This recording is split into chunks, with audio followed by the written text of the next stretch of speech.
నమస్తే బ్రో. నమస్తే చెప్పండి బ్రో.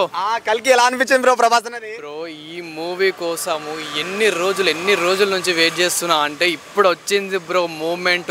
థియేటర్లో మీరు థియేటర్కి వెళ్ళిరా ఒక్కసారి ఎల్లురి బ్రో మీకు అర్థమైపోతుంది.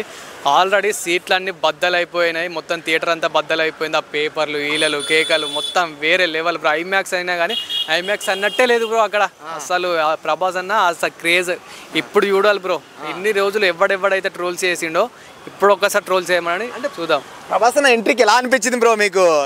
ఎంట్రీ కాదు, ఎంట్రీ నుంచి ఎండింగ్ వరకు గూస్ బాంబ్స్, ఇప్పటికీ గూస్ బాంబ్స్ అట్లా వస్తున్నాయి బ్రో. మామూలుగా స్టోరీ కానీ ఫైట్స్ కానీ ఆ మెయిన్ మన బుజ్జి, ఆ బుజ్జిలో వెళ్తుంటే ఉంటుంది బ్రో మన ప్రభాస్ అన్న లుక్స్ కానీ అసలు నెక్స్ట్ లెవెల్ అని చెప్పొచ్చు. అంటే ప్రభాస్ అన్నకి ఆ బుజ్జికి ఉన్న అటాచ్మెంట్ ఎలాంటిది అనుకుంటున్నారు మీరు? ఎలా అనిపించింది మరి వాళ్ళిద్దరి మీద? బాగుంది, ఫన్నీ క్యారెక్టర్, కొంచెం కొత్త తీసుకొచ్చిర్రు బ్రో, కానీ కాన్సెప్ట్ మాత్రం చాలా కొత్తగా ఉంది. మళ్ళీ వాళ్ళిద్దరు కాంబినేషన్ కానివ్వండి, ఇప్పుడు మన బ్యాక్గ్రౌండ్లో మన ఆమె కీర్తి సురేష్ వాయిస్ ఓవర్ కానీ అసలు మామూలుగా లేదు. అంటే ఇద్దరు అటాచ్మెంట్ మాత్రం అసలు వేరే లెవెల్ అని చెప్పొచ్చు బ్రో. అంటే ఇప్పుడు దీపిక పదుకొనే ప్రభాస్ అన్న పక్కన సెట్ అయ్యారనుకుంటున్నారా ఈ మూవీలో? నేను ఫస్ట్ చూసినప్పుడు అసలు సెట్ అవుతుందో లేదో అని అనుకున్నా, కానీ ది పర్ఫెక్ట్ సింక్లా సెట్ చేశారు బ్రో. ఆమె క్యారెక్టర్ ఆమెకే, ఆమె కంటెంట్ ఆమెకే చాలా బాగా సెట్ అయిపోయింది. అంటే ఆ లుక్స్ పరంగా మాత్రం అంటే నేను అంటే గింత స్టైల్గా ఉన్న అమ్మాయిని ఇట్లా తీసుకొస్తే సెట్ అవుతుందో లేదో అనుకున్నా ఫస్ట్ మూవీ చూడకముందు, కానీ ఇప్పుడు మామూలుగా లేదు బ్రో మూవీ మాత్రం. అశ్వత్థామ అంటే అమితాబ్ బచ్చన్ గారు ఇంకో ప్రభాస్ అన్న ఫైట్ సీన్స్ వస్తాయి కదా, వచ్చినప్పుడు మీకు ఎలా అనిపించింది ఆ ఫైట్ చూసినప్పుడు?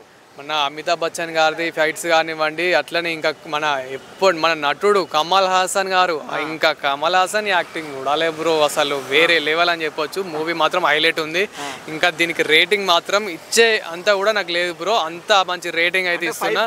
5కి 5 కాదు, 5కి 500 ఇచ్చే మూవీ బ్రో. మీరు చూడని వాళ్ళు తప్పకుండా, అంటే ఒకవేళ టికెట్ ఎక్కువ అనుకుంటే మాత్రం టికెట్ తగ్గినాకైనా సరే మూవీ మాత్రం పక్కా చూడాలి బ్రో 100%.